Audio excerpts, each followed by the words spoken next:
اپنے باپ کا ادھورا کام پورا کرنے کا فیصلہ کر کے آیا ہے۔ دعا کرنے والے آرتھوڈاکس سے بڑی دھمکی کوئی نہیں ہونی چاہیے۔ ہمیں سلطان محمد کی ناتجربہ کاری کو عثمانیوں کے خلاف استعمال کرنا ہوگا۔ ہماری حکومت کی مضبوطی اور مستقبل کے لیے سب سے پہلے میں قسطنطنیہ کو فتح کرنا چاہتا ہوں۔ مہمان نوازی تو اب میں کروں گا۔ ہمارا قلعہ اور ہمارا ایمان تاریخ میں آج تک کسی بھی طاقت کے سامنے نہیں جھکے، یہ بات یاد رکھنا۔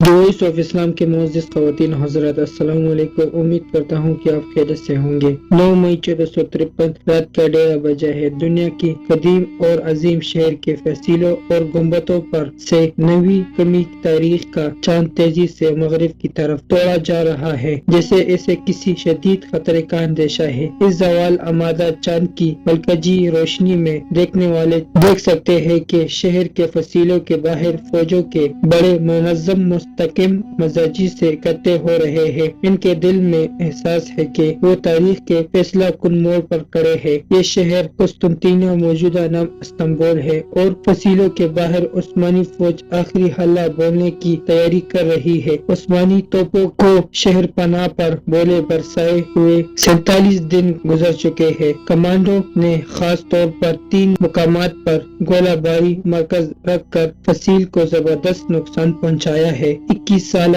عثمانی سلطان محمد ثانی غیر متوقع طور پر اپنی فوج کے اگلے مورچوں پر پہنچ گئے ہیں۔ انہوں نے فیصلہ کر لیا ہے کہ حتمی یلغار فصیل کے محسوس ٹیکیون ہلانے والے وسطی حصے سے کی جائے گی، جس میں کم از کم 9 شگاف پڑ چکے ہیں اور خندق کا بڑا حصہ کر دیا گیا ہے۔ سر پر بھاری پگڑی باندھے اور طلائی خلعت میں ملبوس سلطان نے اپنے سپاہیوں کو ترکی زبان میں مخاطب کیا: میرے دوستوں اور بچوں، آگے بڑھو، اپنے آپ کو ثابت کرنے کا لمحہ آ گیا ہے۔ اس کے ساتھ ہی نکاروں، کرنوں، طبلوں اور بغلوں کے شور نے رات کی خاموشی کو تار کر دیا ہے، لیکن اس کان پھٹنے والے شور نے بھی عثمانی دستوں کے فلک شگاف نعرے صاف سنائی جا سکتے تھے، جنہوں نے فصیل کے کمزور حصوں پر حلہ بول دیا، ایک طرف خشکی سے اور دوسری طرف سمندر سے۔ بحری جہازوں پر نصف توپوں کے تہانوں نے آگ برسانا شروع کر دی۔ بیزنطینی سپاہی اس حملے کے لیے فصیلوں پر تیار کھڑے تھے، لیکن پچھلے 1.5 ماہ کے محاصرے نے ان کے حوصلے پست اور حساب شکستہ کر دیے تھے۔ بہت شہری بھی مدد کے لیے فصیلوں پر آ پہنچے اور پتھر اٹھا کر نیچے اکٹھا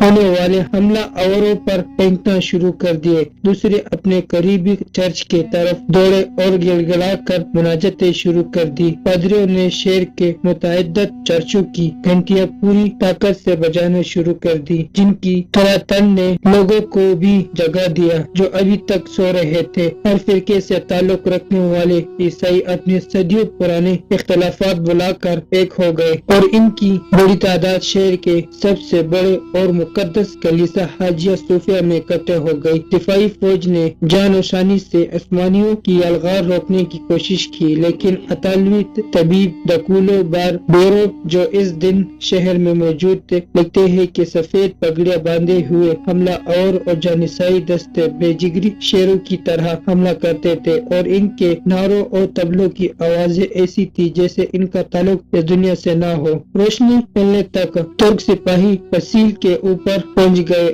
اس دوران اکثر دفاعی فوج مارے جا چکے تھے اور ان کا سپہ سالار جیوادی جسٹس نیازی شدید زخمی ہو کر میدان جنگ سے باہر ہو چکا تھا۔ جب مشرق سے سورج کی پہلی کرن نمودار ہوئی تو اس نے دیکھا کہ ایک ترک سپاہی کوکو پوتا دروازے کے اوپر نصب بیزنطینی پرچم اتار کر اس کی جگہ عثمانی جھنڈا لہرا رہا ہے۔ سلطان سفید گھوڑے پر اپنے وزرائے اور حمایت کے ہمراہ حاجیہ صوفیہ پہنچے۔ صدر دروازے کے قریب پہنچ کر وہ گھوڑے سے اترے اور گلی سے ایک پٹی خاک لے کر اپنی پگڑی پر ڈالی۔ ان کے ساتھیوں کی آنکھوں سے آنسو جاری ہو گئی۔ مسلمان 700 سال کی جدوجہد کے بعد بالا آخر قسطنطنیہ کو فتح کرنے میں کامیاب ہوئے تھے۔ قسطنطنیہ کی فتح محض ایک شہر پر ایک بادشاہ کے اقتدار کا خاتمہ اور دوسرے کی اقتدار کا آغاز نہیں تھا۔ اس واقعے کے ساتھ